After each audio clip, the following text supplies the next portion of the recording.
Je vous présente un nouveau tutoriel sur Ciel Bâtiment 2015 sur tout ce qui va concerner les relances clients et le transfert en comptabilité.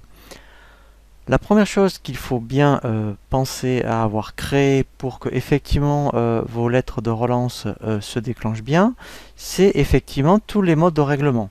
Donc bien sûr, il faut que lorsque vous avez démarré votre Ciel Bâtiment, vous ayez bien pensé ici à bien créer tous vos modes de règlement, aussi bien donc là pour les clients que pour les fournisseurs. Donc là, je vous invite vraiment à consulter le tutoriel sur tout ce qui concerne les initialisations.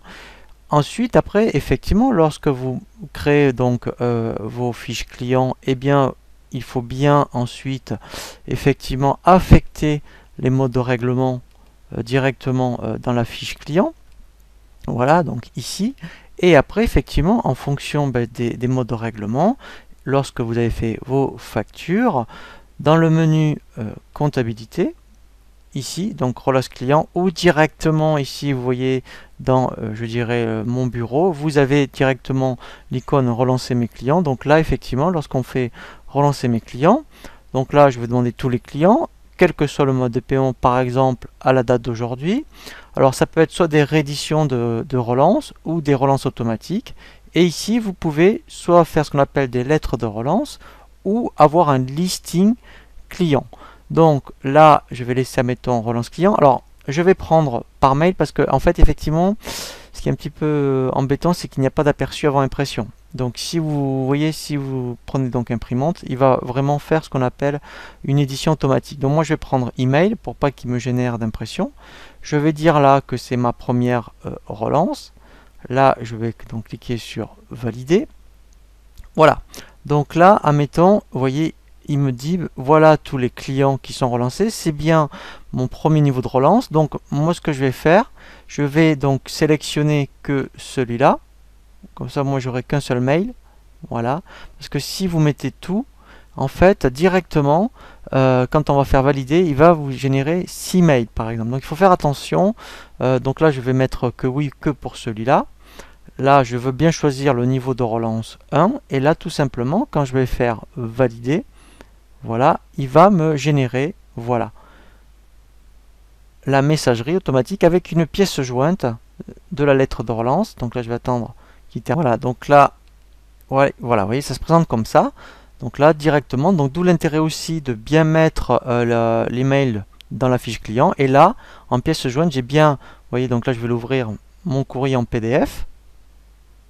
Voilà, et là, en fait, j'ai bien, vous voyez, directement ma lettre de relance. Donc ça, c'est vraiment très très intéressant de bien, effectivement, hein, vos fiches clients, mieux elles sont renseignées, après mieux c'est. Donc ça, c'était vraiment la première chose pour l'aide des relances. Et après, effectivement, pour tout ce qui va concerner le transfert en comptabilité, toujours pareil, dans le menu comptabilité.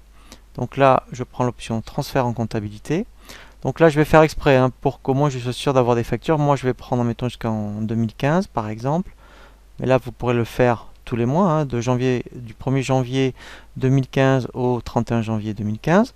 Là, en fait, il faut bien mettre les codes des journaux. Donc là, alors d'où l'intérêt de bien l'avoir créé dans les préférences. Donc là, dans le journal de vente, je mets VE. Ici, je mets BP parce que je l'avais bien mis dans tout ce qui concerne, je dirais, les initialisations. Donc là, pour tout ça, je vous invite vraiment à consulter le tutoriel sur tout ce qui est initialisation. Donc là, je fais valider. Voilà. Donc là, puisque je ne les ai pas édités, hein, normal. Donc là, je vais dire que moi, je veux bien prendre en compte toutes les factures. Voilà. Donc là, il me génère bien, vous voyez, mon journal des ventes. Voilà. Et je vais surtout... Donc là, vous voyez, j'ai bien mes comptes comptable, vous voyez qu'il me prend bien aussi les acomptes, vous voyez, donc si c'est bien paramétré, je dirais au niveau comptable, hein, vous voyez, ça vaut vraiment quand même le coup de le faire, voilà. Là, il me dit que en plus, voilà, mon journal est bien équilibré, je n'ai plus qu'ici à le transférer. Alors là, pareil, soit vous aviez Ciel Compta et dans tout ce qui est, je dirais, effectivement, préférence comptable, vous avez bien indiqué votre Ciel Compta, ou vous, donc là, moi, c'est ce que j'avais fait, hein, j'avais indiqué que je voulais générer un fichier TXT, donc si je fais transférer, voilà, il va me le mettre par défaut, vous voyez, dans le répertoire de l'application. Là je fais OK, voilà. Et là par contre il faut faire attention parce que c'est irréversible. Vous voyez? Donc en fait quand je le fais, là je vais mettre oui, je ne pourrai plus, vous voyez, je ne pourrai pas les retransférer. Donc d'où l'intérêt effectivement d'avoir fait une sauvegarde de votre dossier avant. Comme ça, parce que s'il y a un problème, on restaure la sauvegarde. C'est un peu comme en fait une dévalidation. Voilà, donc là je fais oui. Voilà, et là il m'a bien généré un fichier que après je pourrais récupérer sur n'importe quel logiciel de comptabilité, puisque ce sera un fichier TXT, vous voyez, et on a les principales colonnes à récupérer. Donc ça, n'importe quel logiciel de compta c'est le récupérer. Je vous propose maintenant un nouveau tutoriel sur Ciel Bâtiment qui va concerner les métraits types.